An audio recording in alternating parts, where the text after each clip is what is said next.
ಪರಪ್ಪನ ಅಗ್ರಹಾರ ಜೈಲಿನಿಂದ ವಿಡಿಯೋಗಳು ಏನು ಲೀಕ್ ಆಗಿತ್ತಲ್ಲ ಆ ಒಂದು ವಿಚಾರಕ್ಕೆ ಸಂಬಂಧಪಟ್ಟಂತೆ ಜೈಲಿನ ಒಂದು ಅವ್ಯವಹಾರದ ಬಗ್ಗೆ ಹೈ ಪವರ್ ಈಗ ಕಮಿಟಿ ಒಂದು ನಡೆದಿದೆ.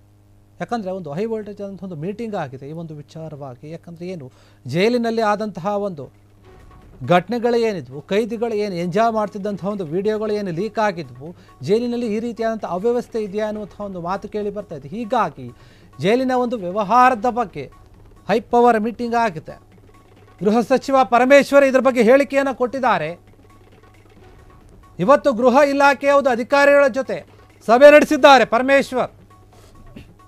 ಡಿಜಿ ಡಾಕ್ಟರ್ ಸಲೀಂ, ನಗರದ ಒಂದು ಪೊಲೀಸ್ ಆಯುಕ್ತ ಆಗಿರುವಂತಹ ಸೀಮಂತ್ ಕುಮಾರ್ ಸಿಂಗ್ ಅವರ ಜೊತೆ ಸಭೆ ಆಗಿರುವಂಥ ಗೃಹ ಇಲಾಖೆ ಪ್ರಧಾನ ಕಾರ್ಯದರ್ಶಿ ತುಷಾರ್ ಗಿರಿನಾಥ್ ಕೂಡ ಭಾಗಿಯಾಗಿದ್ರು. ಇದರಲ್ಲಿ ಕೆಲವು ವಿಡಿಯೋಗಳು 2023ರಲ್ಲಿ ರೆಕಾರ್ಡ್ ಆಗಿದ್ವು ಅಂತ ಹೇಳಲಾಗ್ತಾ ಇದೆ. ಈ ವರ್ಷವೂ ಕೂಡ ಕೆಲ ವಿಡಿಯೋಗಳು ವೈರಲ್ ಆಗಿವೆ. ಈ ಒಂದು ವಿಚಾರವಾಗಿ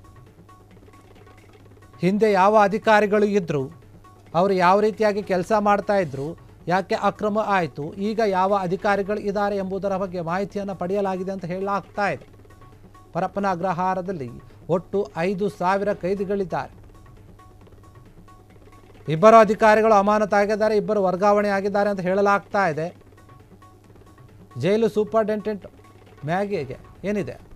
ಮ್ಯಾಗೇರಿ, ಸಹಾಯಕ ಸೂಪರಿಂಟೆಂಡೆಂಟ್ ಅಶೋಕ್ ಭಜಂತ್ರಿ ಅಮಾನತು ಆಗಿದ್ದಾರೆ ಅಂತ ಹೇಳಲಾಗ್ತಾ ಇದೆ. ಚೀಫ್ ಸೂಪರಿಂಟೆಂಡೆಂಟ್ ಆಗಿರುವಂತಹ ಸುರೇಶ್ ವರ್ಗಾವಣೆಯನ್ನು ಮಾಡಲಾಗಿದೆ. ಅವರನ್ನು ತಕ್ಷಣವೇ ಟ್ರಾನ್ಸ್ಫರ್ ಮಾಡುವಂತೆ ಆದೇಶಿಸಿದ್ದಾರೆ ಗೃಹ ಸಚಿವ ಪರಮೇಶ್ವರ್. ಪರಪ್ಪನ ಅಗ್ರಹಾರ ಜೈಲಿನಿಂದ ಏನು ವಿಡಿಯೋಗಳು ರಿಲೀಸ್ ಆಗಿದ್ವು, ಅಲ್ಲಿರುವಂತಹ ಒಳಗಿರುವಂತಹ ಕೈದಿಗಳು ತುಂಬ ಎಂಜಾಯ್ ಮಾಡ್ತಾ ಇದ್ರು. ಎಲ್ಲ ರೀತಿಯ ಒಂದು ವ್ಯವಸ್ಥೆ ಸಿಗ್ತಾ ಇತ್ತು ಅವ್ರಿಗೆ. ಹೊರಗಡೆ ಯಾವ ರೀತಿಯಾಗಿ ಜನ ಜೀವನವನ್ನು ಸಾಗಿಸ್ತಾರೋ ಅದೇ ರೀತಿಯಾಗಿ ಜೈಲಲ್ಲಿ ಇವರು ವಾಸವನ್ನು ಮಾಡ್ತಾ ಇದ್ರು. ಅವರಿಗೆ ಟಿವಿಯ ಸೌಲಭ್ಯ, ಮೊಬೈಲ್ ಸೌಲಭ್ಯ, ಊಟಕ್ಕೆ ಬೇಕಾದ ಒಂದು ಅಡುಗೆ ಸಾಮಾನುಗಳ ಸೌಲಭ್ಯ, ಇನ್ನಿತರ ಒಂದು ಏನೇ ಸೌಲಭ್ಯಗಳಿದ್ರೂ ಕೂಡ ಕುಡಿಯೋಕೆ ಮದ್ಯದ ಒಂದು ವ್ಯವಸ್ಥೆ ಎಲ್ಲವನ್ನು ಕೂಡ ಮಾಡಲಾಗ್ತಾ ಇತ್ತು ಎನ್ನುವಂತಹ ರೀತಿಯ ವಿಡಿಯೋಗಳು ಹರಿದಾಡ್ತಾ ಇದ್ವು. ಆದರೆ ಪರಿಶೀಲನೆ ಮಾಡಿದಾಗ ಅದು 2023ರ ವಿಡಿಯೋಗಳು ಅಂತ ಹೇಳಲಾಗ್ತಾ ಇತ್ತು. ಅದೇನೇ ಇದ್ರೂ ಕೂಡ ಆ 2023ರಲ್ಲಿ ಯಾವ ಅಧಿಕಾರಿಗಳಿದ್ರು, ಈಗ ಯಾವ ಅಧಿಕಾರಿಗಳಿದ್ದಾರೆ, ಅವರೇನಾದರೂ ಕೆಲವರು ಬೇರೆ ಕಡೆ ಟ್ರಾನ್ಸ್ಫರ್ ಆಗಿದ್ದಾರಾ ಏನು ಎತ್ತ ಎಲ್ಲ ಕೂಡ ವಿಚಾರಿಸ್ತಾ ಇದ್ದಾರಂತೆ. ಪರಮೇಶ್ವರ್ ಅವರ ಒಂದು ನೇತೃತ್ವದಲ್ಲಿ ಒಂದು ಸಭೆ ಆಗಿದೆ.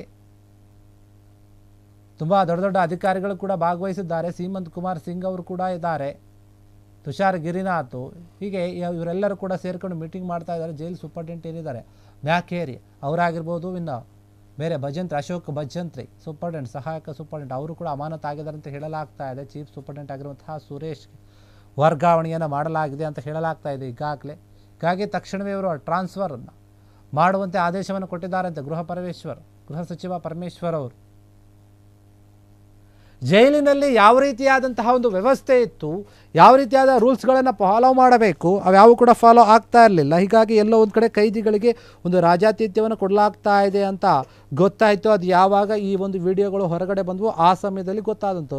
ನಿಜಕ್ಕೂ ಕೂಡ ಪರಪ್ಪನ ಅಗ್ರಹಾರದಲ್ಲಿ ಏನಾಗ್ತಾ ಇದೆ, ಇರುವಂತಹ ಕೈದಿಗಳು ತುಂಬ ಸುಖಕರವಾಗಿ ಜೀವನವನ್ನು ನಡೆಸ್ತಾ ಇದ್ದಾರೆ ಅನ್ನೋಂಥದ್ದು ಬಯಲಿಗೆ ಬಂದಿದೆ ಈ ಒಂದು ವಿಡಿಯೋಗಳನ್ನು ನೋಡಿದಾಗ.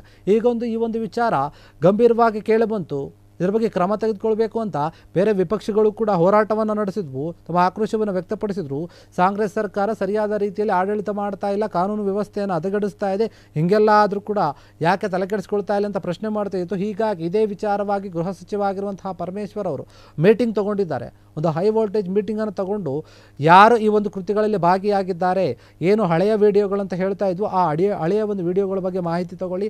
ಆ ಸಮಯದಲ್ಲಿ ಯಾವ ಅಧಿಕಾರಿಗಳಿದ್ರು, ಯಾರಿಂದ ಈ ಒಂದು ಘಟನೆ ನಡೆದಿದೆ, ಯಾರ ಲೋಪದೋಷ ಇದೆ, ಇದಕ್ಕೆ ಯಾರು ಕಾರಣ, ಇದೆಲ್ಲವನ್ನು ಕೂಡ ಪತ್ತೆ ಹಚ್ಚಿ ಅನ್ನುವಂಥ ರೀತಿಯಲ್ಲಿ ಇವತ್ತು ಸಭೆಯಲ್ಲಿ ಮಾತುಕತೆ ಆಗಿದೆ ಅಂತ ಹೇಳಲಾಗ್ತಾ ಇದೆ. ಹೀಗಾಗಿ ಅಲ್ಲಿದ್ದಂತಹ ಎಲ್ಲ ಅಧಿಕಾರಿಗಳು ಕೂಡ ಪರಮೇಶ್ವರ್ ಅವರು ಹೇಳಿದಂಥ ಒಂದು ಮಾತಿಗೆ ಸರಿ ಅಂತ ಹೇಳಿದ್ದಾರೆ.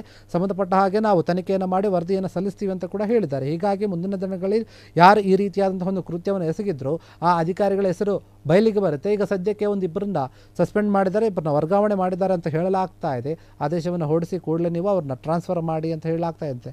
ಡಿಜಿ ಡಾಕ್ಟರ್ ಸಲೀಮು, ನಗರ ಪೊಲೀಸ್ ಆಯುಕ್ತ ಆಗಿರುವಂತಹ ಸೀಮಂತ್ ಸಿಂಗ್ ಕುಮಾರ್ ಆಗಿರಬಹುದು, ಮತ್ತು ತುಷಾರ್ ಗಿರಿನಾಥ್ ಗೃಹ ಇಲಾಖೆಯ ಕಾರ್ಯದರ್ಶಿ ತುಷಾರ್ ಗಿರಿನಾಥ್ ಅವರು ಕೂಡ ಅಲ್ಲಿ ಭಾಗಿಯಾಗಿದ್ದಾರೆ ಅಂತ ಹೇಳಲಾಗ್ತಾ ಇದೆ. ಹೀಗಾಗಿ ಈ ಒಂದು ವಿಚಾರವಾಗಿ ಏನಾಗ್ತದೆ, ಪರಮೇಶ್ವರ್ ಅವರು ತೆಗೆದುಕೊಂಡಂತಹ ಒಂದು ಮೀಟಿಂಗ್ನಲ್ಲಿ ಸಾಕಷ್ಟು ವಿಚಾರಗಳು ಮಾತುಕತೆ ಆಗಿದೆ ಅಂತ ಹೇಳಲಾಗ್ತಾ ಇದೆ. ಇನ್ನು ಮುಂದೆ ಆದರೂ ಈ ರೀತಿಯಾದಂಥ ಘಟನೆಗಳು ಆಗಬಾರದು, ಜೈಲಿನಲ್ಲಿ ಕಟ್ಟುನಿಟ್ಟಾದಂಥ ಒಂದು ಕ್ರಮವನ್ನು ಅನುಸರಿಸಬೇಕು ಅನ್ನುವಂಥ ರೀತಿಯಲ್ಲಿ ಸಭೆ ಕರೆದು ಪರಮೇಶ್ವರು ಅಧಿಕಾರಿಗಳಿಗೆ ಹೇಳಿದಂತೆ ಕಾಡ್ತಾ ಇದೆ. ಜೈಲಿನಲ್ಲಿ ಆಗಿರುವಂತಹ ಈ ಒಂದು ಕೃತ್ಯಗಳು ಮತ್ತೆ ಮರುಕಳಿಸಬಾರದು, ಮರುಕಳಿಸಿದ್ರೆ ನಿಮ್ಮ ಮೇಲೆ ಸರಿಯಾದ ರೀತಿಯಲ್ಲಿ ಕ್ರಮವನ್ನು ತೆಗೆದುಕೊಳ್ತೀವಿ ಅಂತ ಹೇಳಿದಂತೆ ಕಾಣ್ತಾ ಇದೆ ಗೃಹ ಸಚಿವ ಪರಮೇಶ್ವರ್ ಅವರು. ಕ್ಷಣ ಕ್ಷಣದ ಸುದ್ದಿಗಳಿಗಾಗಿ ಫ್ರೀಡಂ ಟಿವಿ ಸಬ್ಸ್ಕ್ರೈಬ್ ಮಾಡಿ, ಲೈಕ್ ಮಾಡಿ ಹಾಗೂ ಫಾಲೋ ಮಾಡಿ. ಹೊಸ ಸುದ್ದಿಗಳ ನೋಟಿಫಿಕೇಶನ್ಗಾಗಿ ಬೆಲ್ ಐಕಾನ್ ಮೇಲೆ ಕ್ಲಿಕ್ ಮಾಡಿ.